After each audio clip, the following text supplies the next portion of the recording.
നമസ്കാരം. രാജകീയമായിട്ട് ഇന്ത്യയിലേക്ക് വന്നു.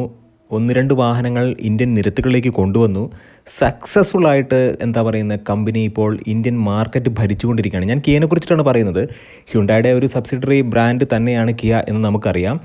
ഇപ്പോൾ കിയയുടെ ഒരു പ്രസക്തി എന്ന് പറയുന്നത്, സത്യം പറഞ്ഞാൽ സോണറ്റ്, സെൽട്ടോസ് ഒക്കെ നല്ല രീതിക്കുള്ള സെയിൽ ഇന്ത്യൻ മാർക്കറ്റിൽ നേടുന്നുണ്ട്.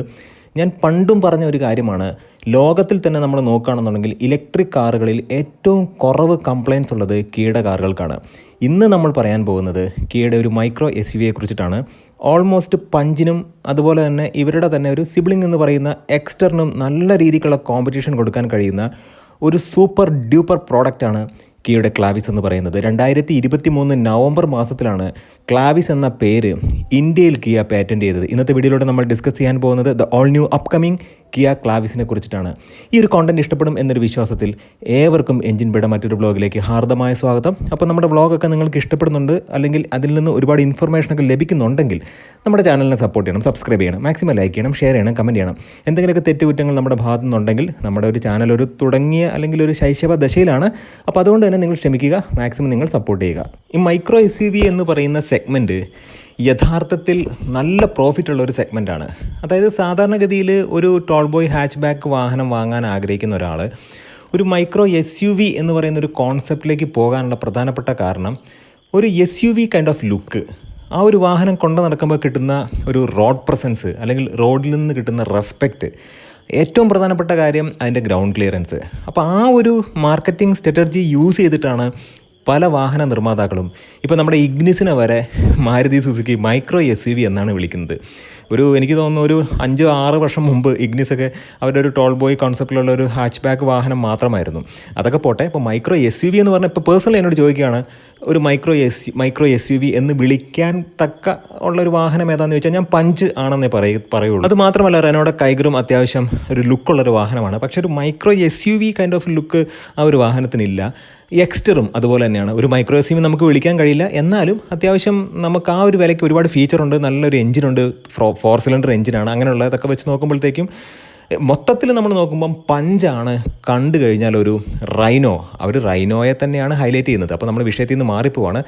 നമ്മളിവിടെ ഡിസ്കസ് ചെയ്യുന്നത് കിയയുടെ ക്ലാവിസിനെ കുറിച്ചിട്ടാണ്. കൃത്യമായിട്ട് പറയുകയാണെന്നുണ്ടെങ്കിൽ ഈ മൈക്രോ SUV കാറ്റഗറിയിലാണ് ഈ ഒരു വാഹനം വരുന്നത്.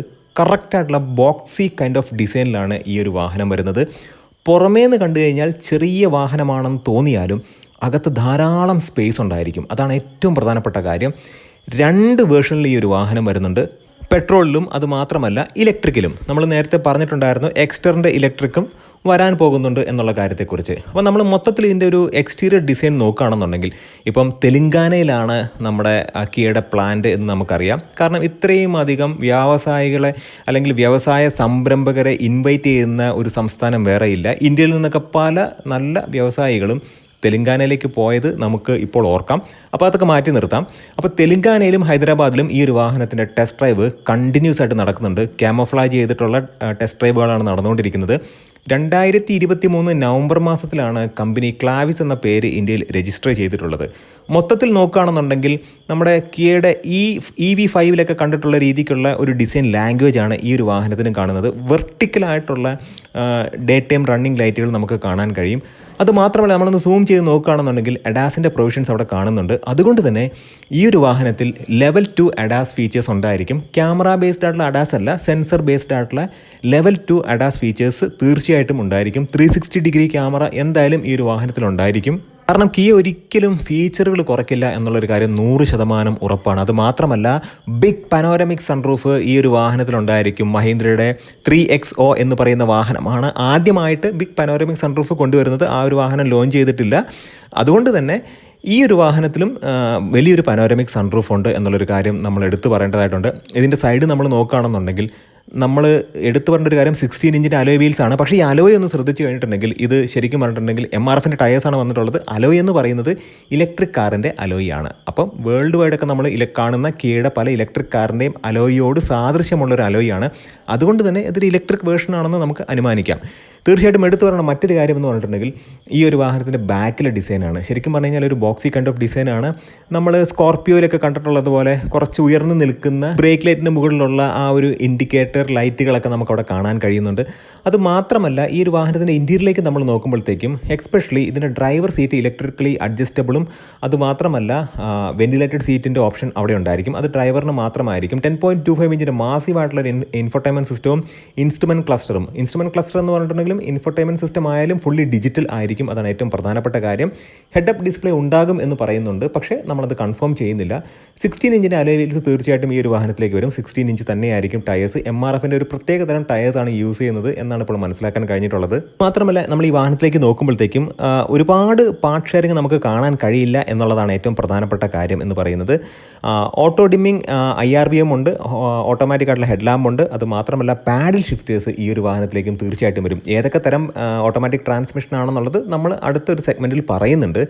ഏറ്റവും സുപ്രധാനമായിട്ടുള്ള കാര്യമെന്ന് പറയുന്നത് റെയിൻ സെൻസിങ് വൈപ്പേഴ്സ് ഈ ഒരു വാഹനത്തിലുണ്ടായിരിക്കും. ഇതൊക്കെ ടോപ്പ് എൻഡ് വേരിയൻറ്റിൽ തീർച്ചയായിട്ടും അവൈലബിൾ ആയിരിക്കും. അതായത് എടുത്തു പറയേണ്ട ഒരു കാര്യം എന്ന് പറഞ്ഞിട്ടുണ്ടെങ്കിൽ നല്ല രീതിയിലുള്ള ഫീച്ചേഴ്സ് കിയ കൊടുക്കുന്നുണ്ട് എന്നുള്ളതാണ് ഏറ്റവും പ്രധാനപ്പെട്ട കാര്യം. അപ്പോൾ റൂഫ് റെയിൽസ് ഉണ്ട്, അത് മാത്രമല്ല ബിഗ് പനോരമിക് സൺറൂഫ് ഉണ്ട്, ഷാർക്ക് ഫിൻ ആൻറ്റിന വരുന്നുണ്ട്. അങ്ങനെയൊക്കെ വെച്ച് നോക്കുമ്പോഴത്തേക്കും എക്സ്റ്റീരിയർ ഡിസൈനൊക്കെ ഒരു ബോക്സി കൈൻഡ് ഓഫ് ഡിസൈനാണ്.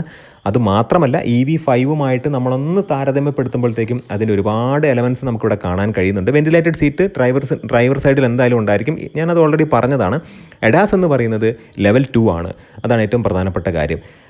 ഇനി അടുത്ത ഏറ്റവും ഒരു ഇമ്പോർട്ടൻ്റ് ഉള്ള ഒരു കാര്യം എന്ന് വെച്ച് കഴിഞ്ഞാൽ സേഫ്റ്റി ആസ്പെക്റ്റിൽ EBD electronic stability program, hill hold, അത് മാത്രമല്ല ESP ഇങ്ങനെയുള്ള കാര്യങ്ങളെല്ലാം ഉണ്ടായിരിക്കും. 6 എയർ ബാഗ് സ്റ്റാൻഡേർഡ് ആക്കാനുള്ള സാധ്യത 100% ഉണ്ട്. കാരണം ഇവരുടെ സബ്സിഡറി കമ്പനി ആയിട്ടുള്ള ഹ്യുണ്ടായി അവരുടെ എല്ലാ വാഹനങ്ങളിലും 6 എയർ ബാഗ്സ് സ്റ്റാൻഡേർഡ് ആക്കിയിട്ടുണ്ട്. അത് മാത്രമല്ല ഹോണ്ട അവരുടെ എലിവേറ്റിലും ഹോണ്ട സിറ്റിയിലും എല്ലാ വേരിയൻറ്റിലും 6 എയർ ബാഗ് സ്റ്റാൻഡേർഡ് ആക്കിയിട്ടുണ്ട്. അപ്പോൾ ഇനി വരാൻ പോകുന്ന മിക്കവാറും എല്ലാ വാഹന നിർമ്മാതാക്കളും അല്ലെങ്കിൽ പുതിയ പുതിയ മോഡൽസൊക്കെ വരുമ്പോഴത്തേക്കും അതിലെല്ലാം 6 എയർ ബാഗ്സ് വരാനുള്ള സാധ്യത വളരെ വളരെ കൂടുതലാണ്.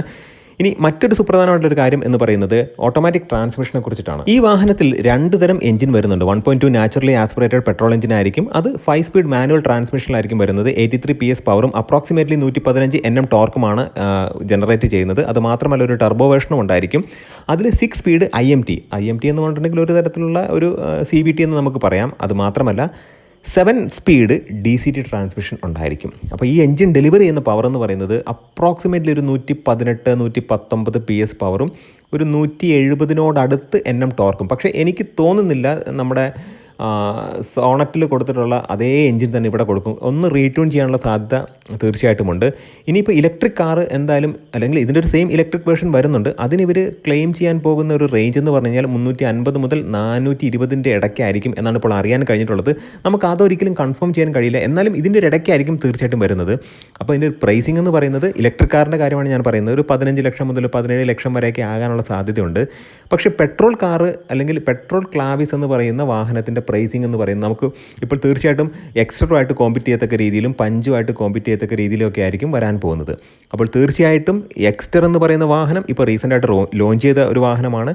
പഞ്ചിൻ്റെ ഒരു ഫേസ് ലിഫ്റ്റ് 2025 പകുതിയോടുകൂടി വരാൻ പോകുന്നുണ്ട്, അല്ലെങ്കിൽ ഫസ്റ്റ് ഹാഫിൽ തന്നെ വരും ആ ഒരു വാഹനം. ആ ഒരു സമയം തന്നെ കിയയുടെ ക്ലാവിസും വരാൻ പോവുകയാണ്. ക്ലാവിസ് എനിക്ക് തോന്നുന്നു ഈ വർഷത്തിൻ്റെ ലാസ്റ്റോട് കൂടി തന്നെ വരാനുള്ള സാധ്യത വളരെ വളരെ കൂടുതലാണ്. അപ്പോൾ തീർച്ചയായിട്ടും ഈ ഒരു കോണ്ടന്റ് ഇഷ്ടപ്പെട്ടു എന്ന് വിചാരിക്കുന്നു. നമ്മൾ വാഹനം എടുക്കുമ്പോൾ എപ്പോഴും ചിന്തിച്ചിട്ട് നമ്മളൊരു വൺ ടൈം ഇൻവെസ്റ്റ് ചെയ്യുക എന്നുള്ള രീതിക്ക് ചിന്തിക്കുക. അത് മാത്രമല്ല നല്ല സേഫായിട്ട് സന്തോഷമായിട്ട് എല്ലാവരും വാഹനം ഓടിക്കുക. അപ്പോൾ ഈ ഒരു കോണ്ടന്റ് ഇഷ്ടപ്പെട്ടു എന്ന് വിശ്വസിക്കുന്നു. അപ്പോൾ നല്ല നല്ല വ്ളോഗ്സുമായിട്ട് നമുക്ക് വീണ്ടും കാണാം. നിങ്ങളുടെ സ്നേഹത്തിനും സപ്പോർട്ടിനും ഒരിക്കൽ കൂടെ നന്ദി. നമസ്കാരം.